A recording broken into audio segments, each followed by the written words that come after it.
Hola, amado pueblo de Dios, bienvenidos a esta primera transmisión donde comenzamos a leer la encíclica de su santidad el Santo Padre León XIV, Magnificat Humanitas. El día de hoy voy a leer con ustedes la introducción a esta encíclica. Vamos a iniciar.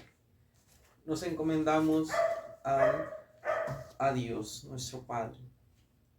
En el nombre del Padre, y del Hijo, y del Espíritu Santo. Amén. Invocamos a la Reina del cielo y de la tierra. Trono de la sabiduría, ruega por nosotros. La magnífica humanidad que Dios ha creado se encuentra hoy ante una elección decisiva: levantar una nueva torre de Babel o edificar la ciudad donde Dios y la humanidad habiten juntos. Cada generación recibe como herencia la tarea de dar forma a su propio tiempo, hacer madurar la historia como un lugar donde se proteja la dignidad de cada persona, se promueva la justicia y se haga posible la fraternidad. Pero en cada época se cierne el riesgo de construir un mundo inhumano y más injusto, allí donde la humanidad corre el peligro de perder su rostro, y nosotros, los cristianos, alzamos los ojos hacia Dios, que se hizo carne, sabiendo que el misterio del hombre solo se esclarece en el misterio del Verbo encarnado. En Jesucristo esta magnífica humanidad encuentra el camino, la verdad y la vida, abriendo a cada uno de nosotros la vía para crecer hacia la plenitud. Cimentados en Cristo, la piedra viva, experimentamos la acción poderosa y misteriosa del Espíritu Santo, y creemos que todo esfuerzo humano, auténtico por cooperar con Él en pro del bien, será bendecido por el Padre Celestial, en quien ponemos nuestra esperanza. Por este motivo podemos contribuir con determinación a todas aquellas iniciativas que construyen un mundo más justo, y podemos invitar a otros a colaborar con nosotros en la promoción del desarrollo integral de cada ser humano. Deseamos entrar en diálogo con todos los hombres y mujeres de nuestro tiempo, con quienes participamos juntos en los acontecimientos, las preguntas y las aspiraciones de la humanidad. Queremos identificar junto con ellos nuevos caminos para el bien común y la promoción de una vida digna para todos. Esta actitud de diálogo es parte integrante de la vocación de la Iglesia, ya que ella, constituida en Cristo como un sacramento de la unión íntima con Dios y de la unidad de todo el género humano, reconoce en la historia el lugar donde el Evangelio interpela y acompaña la experiencia humana. Con este espíritu, en 1891, el Papa León XIII publicó la encíclica Rerum Novarum, cuyo 135 aniversario celebramos este año con profunda gratitud. Con este documento, mi querido predecesor impulsó aquella reflexión sobre la sociedad, la economía, la política, que hoy llamamos doctrina social de la Iglesia. Y cuando algunos objetan que la Iglesia no debía desperdiciar energías en cuestiones mundanas, sino preocuparse por comunicar un mensaje de vida eterna, él respondía con realismo y sabiduría que el anuncio del Evangelio no puede olvidar la vida concreta de los pueblos. Han pasado muchas décadas desde entonces, y el magisterio, los pastores, los teólogos y los fieles han seguido reflexionando sobre las cuestiones sociales a la luz del Evangelio. Hoy la doctrina social de la Iglesia es un patrimonio de sabiduría en el que encontramos principios para pensar, criterios para discernir y juzgar, y orientaciones concretas para actuar. Se fundamenta en la Sagrada Escritura y en la tradición. En el diálogo con las ciencias nos ayuda a leer con lucidez los desafíos del presente, identificando caminos adecuados para vivir un testimonio cristiano límpido, con alegría y al servicio del mundo.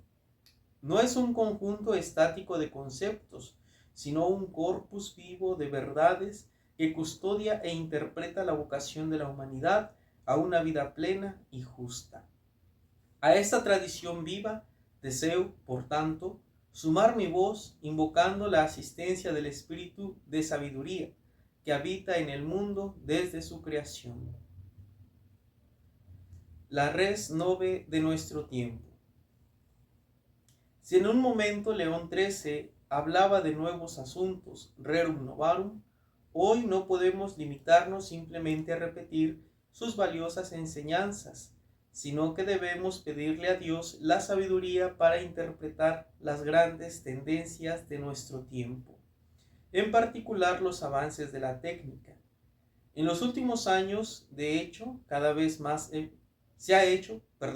en los últimos años se ha hecho cada vez más evidente cuán rápida y profundamente la digitalización, la inteligencia artificial, IA, y la robótica están transformando nuestro mundo. La técnica no debe considerarse en sí misma como una fuerza antagónica respecto a la persona. Por el contrario, está arraigada en nuestra historia desde el principio, en cuanto es un hecho profundamente humano, vinculado a la autonomía y libertad de los hombres. A lo largo de los siglos, el desarrollo tecnológico ha contribuido a una mejora significativa de las condiciones de vida de la humanidad. Al mismo tiempo, cada etapa del progreso también ha puesto de manifiesto el lado ambiguo de instrumentos capaces de causar daño, cuando no se orientan hacia el bien. Hoy, sin embargo, nos encontramos ante una situación nueva, en la que el poder y la omnipresencia de las tecnologías emergentes se entrelazan con el tejido de la vida cotidiana, moldean los procesos de toma de decisiones e inciden profundamente en el imaginario colectivo. Nunca la humanidad tuvo tanto poder sobre sí misma. Las nuevas tecnologías abren un horizonte que se extiende en direcciones que, aunque intuibles, aún no podemos prever por completo. Esto hace que sea más complejo evaluar su impacto y sus efectos a largo plazo sobre la dignidad de las personas y el bien común. Ahora nos corresponde asumir con lucidez y responsabilidad los retos de nuestro tiempo. Es necesario adoptar instrumentos normativos adecuados, capaces de salvaguardar la justicia y de contener los efectos distorsionadores del poder tecnológico. Pero la cuestión no se limita a la regulación. Como advertía el Papa Francisco, debemos preguntarnos con realismo quién detenta hoy ese poder y hacia qué fines lo orienta. No podemos ignorar que la energía nuclear, la biotecnología, la informática, el conocimiento de nuestro propio ADN y otras capacidades que hemos adquirido dan a quienes tienen el conocimiento y sobre todo el poder económico para explotarlo un dominio impresionante sobre el conjunto de la humanidad y del mundo entero. En el pasado eran principalmente los estados los que impulsaban y orientaban la innovación. Hoy, en cambio, los principales motores del desarrollo son actores privados, a menudo transnacionales, dotados de recursos y capacidad de acción superior a los de muchos gobiernos. El poder tecnológico adquiere así un rostro inédito, predominante, privado, y por ello aún más difícil de discernir, gobernar y orientar hacia el bien común. Por esta razón es preciso iniciar un discernimiento compartido, capaz de profundizar en las raíces espirituales y culturales de las transformaciones que se están produciendo. Si nos limitamos a las circunstancias contingentes, corremos el riesgo de dejar que la sucesión de emergencias decida sobre nosotros la dirección del camino. Estamos viviendo una rápida fase de transición, un cambio de época en el que, mientras algunos se disputan el futuro de las nuevas tecnologías, otros se dedican a reflexionar sobre ellas. La mayoría de las personas permanece a la espera, observa desde lejos y simplemente aguarda a que todo salga bien. Precisamente por eso se impone en nuestra conciencia preguntas decisivas que ya no pueden eludirse. ¿Hacia dónde vamos? ¿Hacia qué meta deseamos orientarnos? ¿Qué dirección elegir como comunidad humana y como pueblos? Dos imágenes bíblicas. Para responder a estas preguntas y discernir cómo vivir con responsabilidad, en la era de la IA, me gustaría evocar dos imágenes bíblicas: la construcción de la Torre de Babel en Génesis 11:1-9 y la construcción de los muros de Jerusalén, Nehemías 2-6.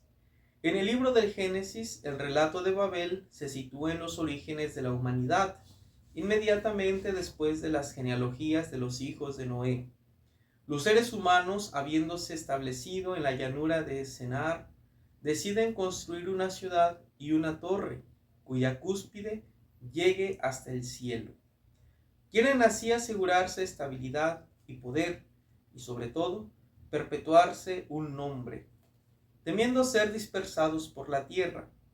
La empresa parece imponente: una sola lengua, una sola tecnología, una sola dirección.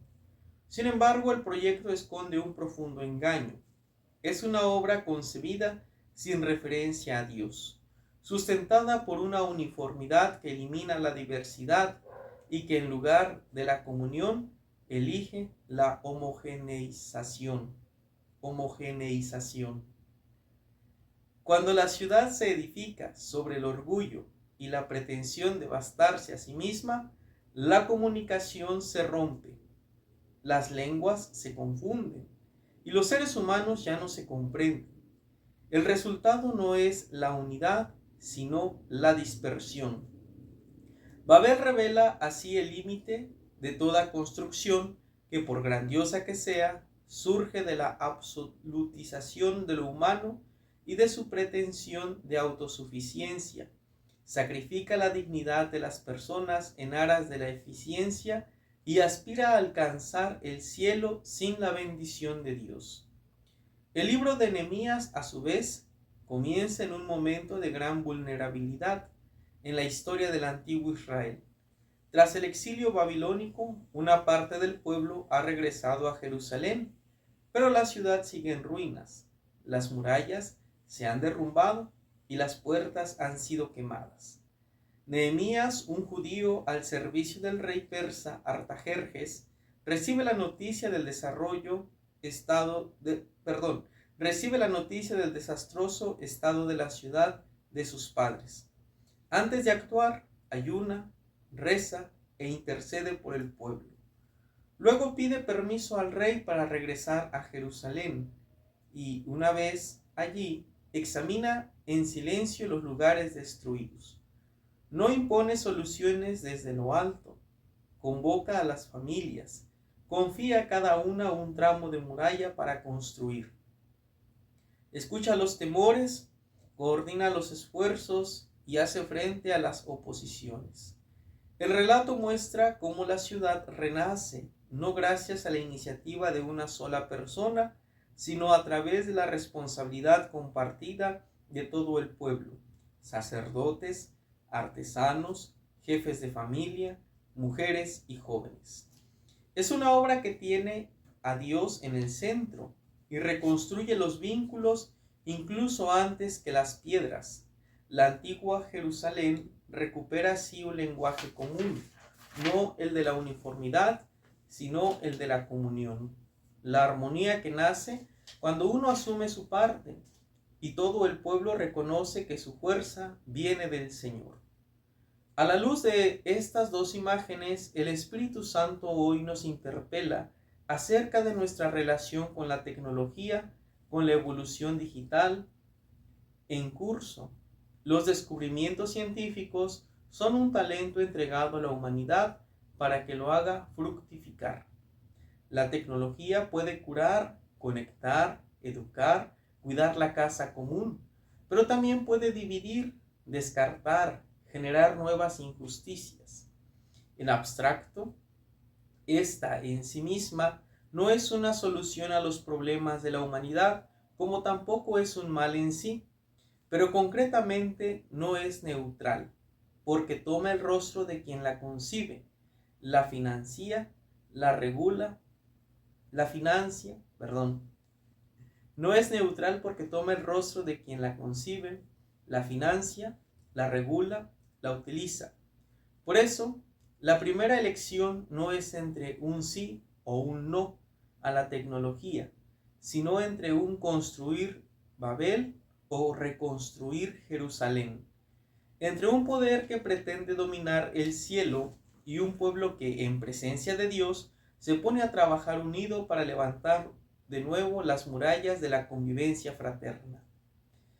Evitemos, por tanto, el síndrome de Babel, la idolatría del lucro que sacrifica a los débiles, la uniformidad que aplana las diferencias, la pretensión de un lenguaje único, incluso digital, capaz de traducirlo todo, incluso el misterio de la persona en datos y rendimientos.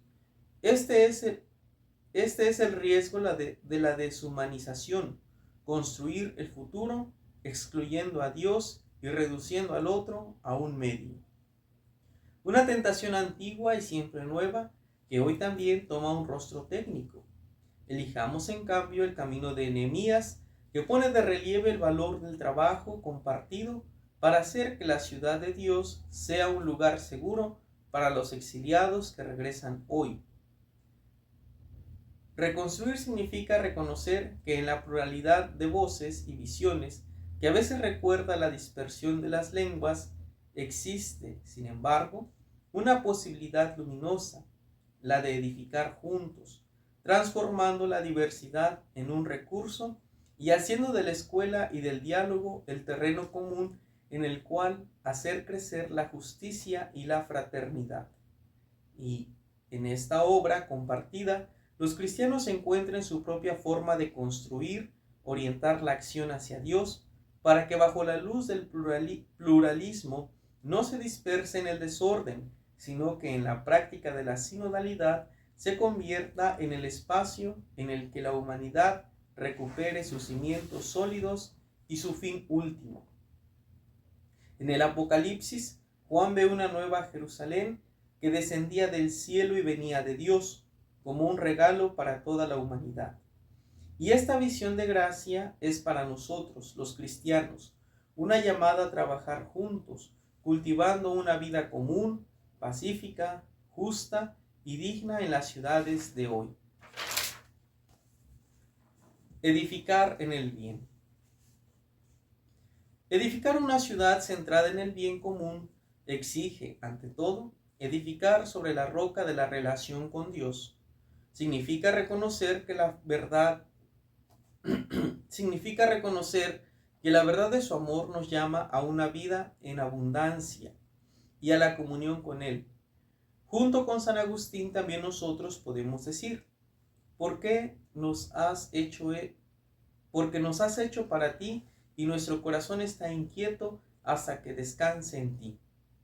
En efecto, Dios ha inscrito en nuestro corazón un deseo de felicidad que abraza todas las dimensiones de la vida, y la Iglesia, en el diálogo con los hombres y las mujeres de nuestro tiempo, siente la urgencia de custodiar y orientar esa aspiración hacia su verdad más profunda.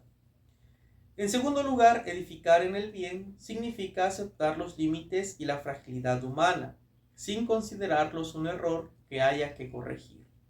Hoy en día, el deseo de plenitud del ser humano corre el riesgo de desviarse hacia metas engañosas.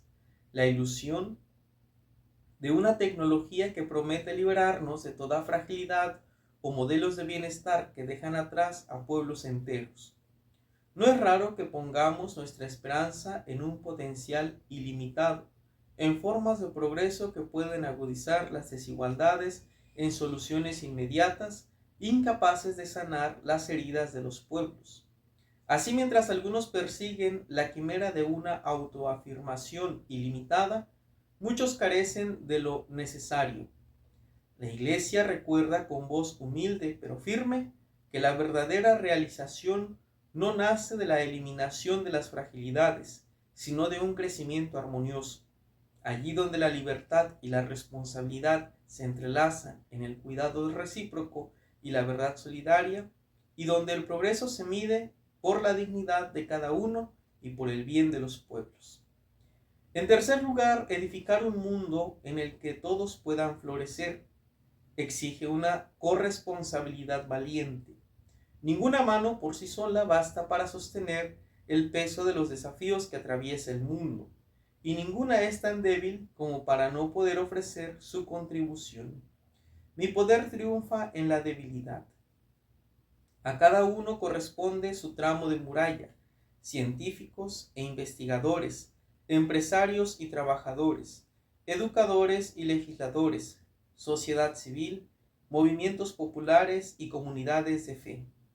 Esta es la lógica de la subsidiariedad, que valora la cooperación entre generaciones, entre pueblos, entre disciplinas y culturas como el camino privilegiado para hacer crecer la estabilidad y la prosperidad y la paz. Las tensiones y las diferencias no deben intimidar, pueden convertirse en energías creativas cuando estas orientadas por una responsabilidad pueden convertirse en energías creativas cuando están orientadas por una corresponsabilidad compartida. Por una responsabilidad compartida. Ya me puse nervioso. Por último, edificar en el bien requiere un lenguaje evangélico. Evitemos las palabras que humillan o enfrentan. Optemos por la claridad que elimina la franqueza y la franqueza que abre caminos. No bendigamos entusiasmados, ingenuos, ni alimentemos miedos estériles. Más bien, indiquemos criterios de discernimiento, la dignidad de la persona, el destino universal de los bienes, la opción por los pobres, el cuidado de la casa común, la paz. Y traduzcámoslos en prácticas: planificación responsable, evaluación del impacto humano y social, inclusión de los más frágiles, alfabetización digital, investigación e industria orientadas a la justicia y la paz. Permanecer siendo humanos. En el reciente jubileo ordinario de 2025, hemos caminado como peregrinos de la esperanza y hemos sido colmados de gracias. Fortalecidos por estos dones, podemos avanzar con ánimo confiado ante las arduas tareas y los exigentes desafíos que se perfilan en nuestro futuro. En la era de la inteligencia artificial, en la que la dignidad humana corre el riesgo de verse eclipsada por nuevas formas de deshumanización, tenemos el deber urgente de permanecer profundamente humanos, custodiando con amor esa magnífica humanidad que se nos ha dado y revelado en plenitud en Cristo, y que ninguna máquina podrá jamás sustituir en su esplendor. El verdadero progreso nace siempre de un corazón abierto al otro, de una inteligencia dispuesta a escuchar, de una voluntad que busca lo que une más que lo que separa. A todos los fieles católicos, a todos los cristianos, a todos los hombres y mujeres de buena voluntad, les dirijo un vehemente llamamiento. No temamos ensuciarnos las manos en la obra de nuestro tiempo. Como Nehemías, oremos, proyectemos con sabiduría, trabajemos con perseverancia, poniendo a Dios en el horizonte de nuestro actuar y al ser humano en el centro de nuestras decisiones. Entonces las piedras desechadas, los pobres, los enfermos, los migrantes, los pequeños, se convertirán en piedras angulares y sobre la tierra surgirá un hogar común, sólido y hospitalario, donde el amor y la verdad finalmente se encontrarán y la justicia y la paz se besarán. Esa es la bendición que imploramos a Dios y la tarea que tenemos por delante. Ser constructores de comunión, no arquitectos de Babel, siervos del reino que viene, no dueños de torres destinadas a derrumbarse. Y con ánimo de pastor y de padre, pido a todos que detengan la construcción de la enésima Babel y que unan fuerzas para edificar en el bien, para que la humanidad nunca pierda su propia belleza en el mundo, y el mundo pueda reconocer una vez más en el corazón del ser humano el lugar donde Dios desea habitar.